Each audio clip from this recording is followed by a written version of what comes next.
If you wanted to fly into and out of an unpaved airport or a paved one that has some snow on the runway, what are your potential problems?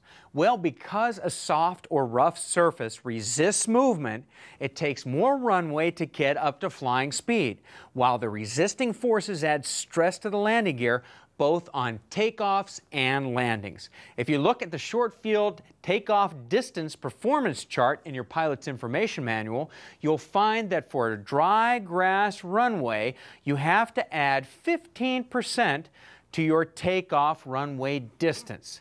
Imagine what it would be like in tall grass, sand, mud, or snow. Would really increase. Well, of course you can fly from grass and other soft runways, but there may be times when the surface is too soft. If you wouldn't drive a car on it, maybe you shouldn't try to fly off of it either, and your flight school may have its own restrictions. But if the surface is good enough, a good soft field technique will help ensure your success. Soft field takeoffs and landings, like short field ones, are maximum performance maneuvers, but they're even more fun and challenging. Basically, in soft field operations, you want to protect the nose wheel. It's not as strong as the main gear and may not be able to take a lot of extra stress. It also can have a tendency to dig into a soft surface like a plow. Hey, that's fine if you're driving a tractor trying to plant corn, but not so fine if you're flying a Skyhawk trying to get airborne. But in addition to protecting the nose gear, you also want to reduce the stress on all the gear by limiting the force between the wheels and the surface. When you're taking off from a really soft surface, if at all possible, you want to do all your before takeoff checks prior to the start of your aircraft moving. There's a couple of reasons for this. First, unpaved fields are likely to have loose debris such as stones that could damage your prop. If you do your run-up where you're parked, you can remove all the loose stuff around the propeller area and limit that potential damage. Second, once you start moving on a soft surface, you want to keep moving if at all possible through takeoff. It takes a lot more power and puts more stress on the gear to start moving than it does to keep moving. You only want to do it once. But before you do this run-up, be courteous to your fellow aviators. Hey, look around a little bit and use some common sense evaluation. Make sure that you won't do any damage, you won't blow someone or something away behind you, and that the noise of your run-up won't be a problem for anyone else. If the surrounding ground is not too soft, try to do your run-up somewhere other than the parking area. Now, to avoid getting stuck, you want to keep the weight on the main wheels. You want as little weight as possible on the nose wheel. And the best way to do that is to pull the control wheel all the way back into your lap. Your taxiing should be deliberate and controlled, preferably without sharp turns, and keep the airplane moving through taxi and takeoff. When you're taking off from a soft runway, it's important to take off as much into the wind as possible. Why? This lets you keep the ground speed required for liftoff as low as possible. The Skyhawk Pilot Information Manual says to use 10 degrees of flaps for a soft or rough field takeoff. Well, adding 10 degrees of flaps creates more lift, which lowers the stall speed. Now, this lets you take off at a slower airspeed, and that gets you into the air sooner. The idea is to transfer weight from the wheels to the wings as quickly as possible. Lift off as soon as practical in a slightly tail-low attitude. And just as you were cautioned when you learned about ground effect, you are now airborne, but at a speed too slow to be able to fly if you weren't in ground effect. So, once you're clear of the ground, lower the nose slightly and remain in ground effect while you pick up speed.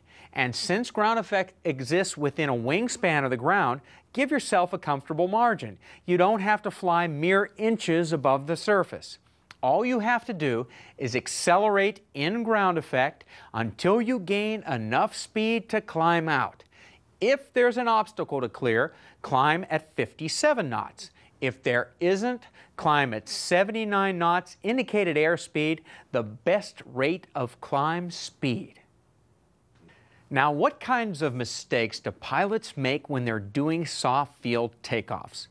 Aside from wearing plaids with stripes, a very common one is forgetting to put the flaps down to 10 degrees. The next is not keeping the nose wheel off the runway before liftoff. That makes it hard to accelerate because the nose wheel is digging into the soft surface. Now, the other extreme, keeping the nose too high, also makes it hard to accelerate because you'll have too much aerodynamic drag on the airplane. Once you lift off, it's a common mistake not to relax the back pressure. If you don't stay in ground effect, you could stall and settle back onto the runway. But if you relax your back pressure too much, that can also let you touch down again. See a little bubbling there? Well, it takes some finesse to get the right balance of control inputs, but as you gain experience, it will become much more natural for you. Soft field landings should be a piece of cake because your landings are already soft, right? Well, the idea here again is to protect the nose wheel by holding it off as long as possible, see it up in the air right here, and to have the wings support the weight of the airplane as long as practical. This will minimize the stress imposed on the landing gear. And again, you want to land into the wind because that will give you the lowest possible ground speed at touchdown. Use a short field type of approach. The only difference will be in the flare. You use just a touch of power to give you the slowest possible touchdown speed.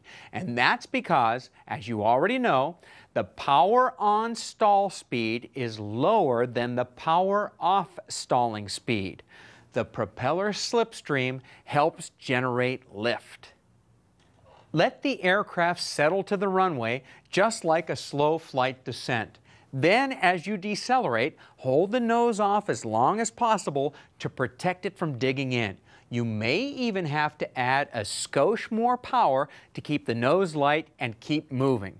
Now, use brakes very carefully and sparingly since braking puts more pressure on that nose wheel. Keep the airplane moving until you're clear of the runway and hopefully you've made it all the way back to your parking spot. You'll also want to leave the flaps down until you can clean any mud that might have accumulated there and been thrown up by the tires. And what mistakes do pilots tend to make when they're doing soft field landings? Well, the most common error is letting the nose wheel drop to the runway when they touch down. Remember, the field is soft and you don't want the nose wheel to plow furrows in it. And the other error is, after landing, not keeping the control wheel back to keep the weight off the nose wheel. By the way, even commercial pilot candidates sometimes get confused between soft and short field procedures because they're somewhat similar. Just remember that in soft field procedures, you're trying to protect the nose wheel by keeping the weight off it and on the wings of the airplane. Use your own common sense and have some fun with the challenge of doing soft and short field landings.